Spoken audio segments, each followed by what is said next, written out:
안녕하세요. 안녕하세요. 한국투자신탁운용 강주영 차장입니다. 오늘은 주식운용본부의 김기백 수석님과 함께 최근 이슈가 되고 있는 주주환원에 대해서 조금 자세하게 알아볼 예정인데요. 지금 현재 그 한국투자신탁운용의 한국투자 주주환원 고배당 펀드를 운용 중이신 걸로 들었는데요. 오늘 설명할 때 이제 중점적으로 가볍게 잘 부탁드리겠습니다.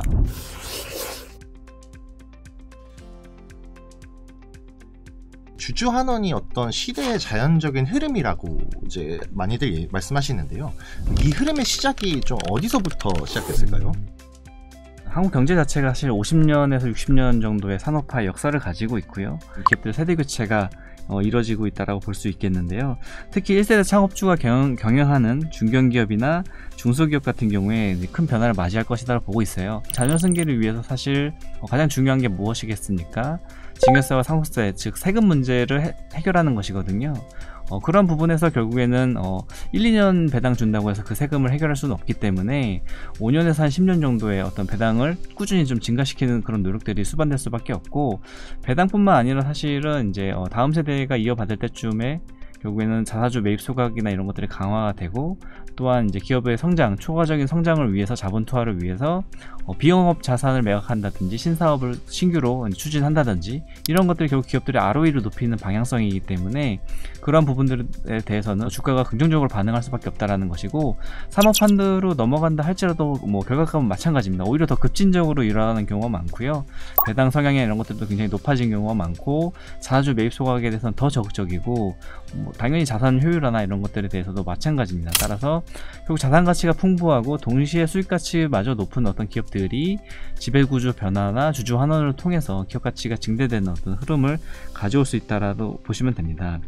지금의 밸류업이나 여러 가지 어떤 자본시장에서 변화들이 나타나고 있는데, 그 세 가지가 무엇이냐면, 첫 번째로는 투자자들 사회적 변화, 그리고 두 번째는 정부의 제도적 변화, 밸류 프로그램 같은 거죠. 그리고 마지막이 기업의 내부적 변화, 방금 말씀드린 세대 교체 같은 것들을 말씀드리는 겁니다. 거기에 대한 어떤 강한 증거를 좀 말씀을 드리면, 표를 보시면 국내 증시의 자사주 소각 건수를 볼 수 있어요. 2022년도 이전에는 연간 한 10건에서 20건밖에 되지 않았던 국내 기업들의 자사주 소각 건수가 22년도 때 사실 46건, 그리고 23년도 때 92건, 작년 같은 경우에는 225건으로 늘어나면서 자사주 소각 건수가 폭증하는 모습을 보여주고 있거든요. 자사주 소각은 사실 대표적인 지배주주와 일반주주의 어떤 이해관계를 일치시키는 행위이기 때문에 이런 것들이 바로 주주환원 시대가 도래했음을 사실 증명하는 것이다 라고 보시면 되겠습니다. 네, 그럼 이 시대적 흐름은 어떻게 보면은 그 기업 경영인들의 세대 교체에서부터 시작됐다고 좀 볼 수 있겠네요. 이 세대 교체가 뭐 두 가지 큰 방향성이 있다고 말씀하셨는데, 그 방향성 모두 지배주주와 어떤 일반주주의 이익 관계를 좀 일치시키는 그런 방향으로 나아가기 때문에 주주환원이 조금 활성화되고 있다라는 말씀이신 것 같아요. 투자자들의 그 세 가지 축 중에 하나가 어떤 투자자들의 사회적 변화라고 말씀하셨는데, 최근에 뉴스에서 많이 볼 수 있는 단어가 행동주의예요. 이게 코리아 디스카운트 해소에 어떤 도움을 주는 걸까요? 사실 행동주의라는 것은 과거에도 있었거든요. 하지만 최근에 더욱더 부각이 받는 이유는 일반 주주들의 어떤 소액주주 연대랄지 이런 것들이 앱을 통해서도 표를 집결할 수 있는 그런 시스템을 갖췄기 때문에 그러한 부분에서 사실 이제 많은 기업들에게 주주들이 요구를 하고 있는 상황입니다. 주주행동주의는 실질적으로 기업 경영자들에게 사실은 기업의 자본 배분에 대해서 관여를 하거든요. 예를 들면 뭐 비영업용 자산을 매각한다 할지, 아니면 만성 적자 기업들을 어떻게 보면 이제 청산하라고 요구를 한다든지 어떤 그런 활동들을 하고 있고, 또한 직접적으로 이제 주주로서 사실은 수익 배분에 대해서 이제 강력하게 요구하기 마련입니다. 한국 기업들이 여전히 사실은 수익 배분이 글로벌 평균만큼에 미치지 못하고 있기 때문에 그런 부분에서 배당에 대한 요구를 할지 자사주 매입 소각에 대한 요구를 사실 하고 있어서 직접적인 그런 영향들을 미치고 있는 것이고요. 사실 행동주의 펀드가 한국 시장에서 크게 발발된 게 2023년도인데, 그때 SM 사태랄지 5대 금융지주 이런 어떤 일련의 사건들이 사실은 한국식의 어떤 행동주의 펀드들이 뿌리 잡게 만드는 데 큰 도움을 주었었고, 이러한 부분들이 향후에도 앞으로 매 주총 시즌을 맞이할 때마다 더 큰 흐름들을 만들어갈 수밖에 없는 상황이다 라고 보시면 될 것 같습니다. 그렇다면은 계속 말씀하시고 계신 어떤 지배주주와 일반주주의 이해관계를 좀 일치시켜주는 촉매제다, 이렇게 보면 되겠군요. 맞습니다. 네, 그러면은 다음으로 이제 여쭤볼 거는, 이런 흐름을 보고 정부에서 어떤 주주환원에 대한 장려책을 많이 펼치고 있다고 들었는데요. 정부 정책 중에 가장 중요한 부분은 어떤 게 있는지 좀 말씀 부탁드리겠습니다. 아까 말씀하셨던 밸류업 프로그램도 있었지만, 이전에 2023년도에는 배당 절차 선진화 제도라고 해서, 과거에는 한국이 사실은 배당 서프라이즈가 없었던 시장이거든요. 왜냐하면 깜깜이 배당이라 그래서 사실 안 좋은 어떤 배당 문화를 가지고 있었는데, 이런 것들이 사실은 정부의 제도적 개선으로 인해서 이미 2024년도부터 많은 대기업과 금융회사들이 적용을 하고 있고요. 2025년도 들어와서는 사실 중견기업과 중소기업들이 다들 적용을 하고 있습니다. 그래서 올해 말까지면 이제 웬만한 회사들은 다 적용을 할 것이기 때문에, 어떻게 보면 배당 서프라이즈의 근간을 만들 수 있는 그런 정부 제도적 개선이 있었다. 그거 말고도 2022년도 말에도 자본시장법 개정을 통해서 문적 불안 시 자회사에 상장을 할 경우에 심사를 강화한다든지, 특히 작년 말에 있었던 인적 분할 시의 어떤 자사주에 대한 신주 배정을 금지하는 행위, 흔히 얘기하는 자사주 마법 효과를 원천 봉쇄시키는 그런 어떤 투자자들을 보호하는 제도들이 마련이 되면서, 결국 투자자들의 권익이 보호되고 수익 배분에 대해서도 사실 정당성을 주장할 수 있는, 비정상에서 정상으로 돌아오는 이런 것들이 활발하게 진행이 되고 있어서 굉장히 자본시장에는 좀 긍정적이다라고 볼 수 있고요. 또한 이제 향후에는 이제 지금 사실 굉장히 시장에서 많이 이슈가 되고 있는 상법 개정이나 특히 이제 세법 개정 같은 경우에도 동시에 이루어져야 주주 자본주의가 뿌리낼 수 있는 상황인데, 특히 배당에 관련해서 이제 가장 중요한 것은 배당 소득세 분리과세, 이것만 된다고 한다면 사실 이제 배당 시장의 규모가 굉장히 커질 수 있다. 또 한국 기업들이 배당 성장을 많이 할 수 있다라고 보고 있습니다. 그렇다면은 일반 주주들에 대한 어떤 배당 절차의 선진화나, 아니면은 뭐 상법이나 세법 개정을 통해서 좀 이런 절차를 좀 투명하게 하는 그런 부분이 좀 많이 중요하다고 말씀하시는 것 같은데요. 정부의 의지가 있지만 어떤 기업의 니즈와 정부의 정책으로 인해서 동시에 이게 시너지를 일어나면은 국내 어떤 금융시장 환경이 좀 많이 변화할 것 같은데, 변화될 국내 금융시장 환경에 대해서 간략하게 설명 부탁드리겠습니다. 한국 시장은 좀 지나치게 주식 투자에 대해서는 좀 테마성이 짙거든요.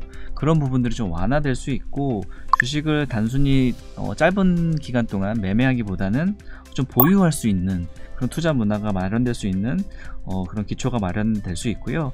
특히 일본 주식시장에서도 보여주었듯이 사실은 주주로서 충분히 권익을 보장받고 수익 배분도 많이 받고 배당도 많이 받고 자사주 매입 소각을 통해서 주주들의 주당 가치가 올라가는 그런 상황이 된다면, 일본도 그랬듯이 사실은 외국인 투자자들의 한국에 대한 시장 선호도가 굉장히 높아질 수 있다. 일본 같은 경우에도 사실은 초기 때는 헤지펀드 중심으로 들어왔지만, 결국 많은 기업들이 사실 주주환원책이나 아니면 기업들의 ROE를 높이려는 그런 노력들에 대해서 결과물을 보면서 일반 투자자들과 일반 펀드들도 많이 들어왔거든요. 그러한 것들처럼 이제 결국 외국인 투자들의 한국 시장에 대한 투자도 활성화가 될 수 있고요.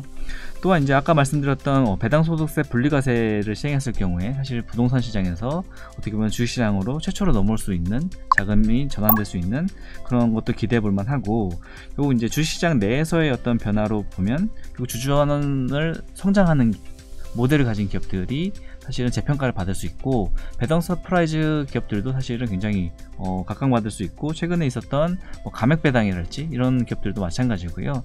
결국에는 주가적으로 봤었을 때는 올라갈 수밖에 없는 요인들을 가진 게 바로 주주환원 시대의 흐름에서 나타날 수 있는 자본시장의 어떤 현상들이다 라고 말씀드리겠습니다. 주주 환원에 대해서 많은 부분이 보완이 된다면, 지금처럼 단타성으로 이루어지는 어떤 자금의 흐름보다는 건전한 장기적으로 투자하는 자금이 늘어나면서 주식시장 상승에 많은 도움이 될 거라는 말씀이신 것 같아요. 수석님께서는 지금 현재 한국투자 주주 환원 고배당 펀드를 운영하고 계신데요. 이 펀드는 그러면은 어떤 펀드인지 간략하게 소개 부탁드리겠습니다. 이 펀드는 이제 아까 말씀드린 것처럼 한국 자본시장의 주주환원 시대가 도래했기 때문에 결국 주주환원 성장 모델을 가져가고 실질적으로 배당을 크게 높여서 투자자들로 하여금 높은 배당 수익률 혹은 자사주 매입 소각을 통해서 정책화하는 그런 어떤 흐름들을 통해서 주주들의 주당 가치가 올라가는 그런 흐름들의 종목들에 사실 투자를 하고 있고요. 이제 한국에 있는 많은 배당 펀드들이 누구나 다 아는 고배당주를 그냥 편입시켜 놓는 경우가 많습니다. 하지만 이제 그 고배당주들도 좋지만 이미 배당 성향이 높다라고 한다면 어떤 DPS 배당 성장 측면에서는 큰 수익을 보기는 어려울 수도 있거든요. 그런 측면에서 결국에는 배당 DPS가 크게 증가하거나 TRS 즉 총 주주환원 수익률이 높은 기업들에 투자를 해야 되는데 이런 종목들을 사실은 중견 중소기업들에도 많이 있기 때문에 그런 종목들을 좀 발굴할 수 있는 발굴형 고배당 펀드다라고 볼 수 있겠고, 결국 이러한 펀드들은 어떤 투자자들한테 적합할까라고 본다면 사실 한국 기업의 주주 성장에 사실 관심이 많은 그런 투자자들과 더불어서 중장기적으로 안정적인 그런 수익을 원하는 연금 투자자들한테도 굉장히 좋은 상품이다. 복리 효과를 크게 누릴 수 있다라고 보고 있습니다.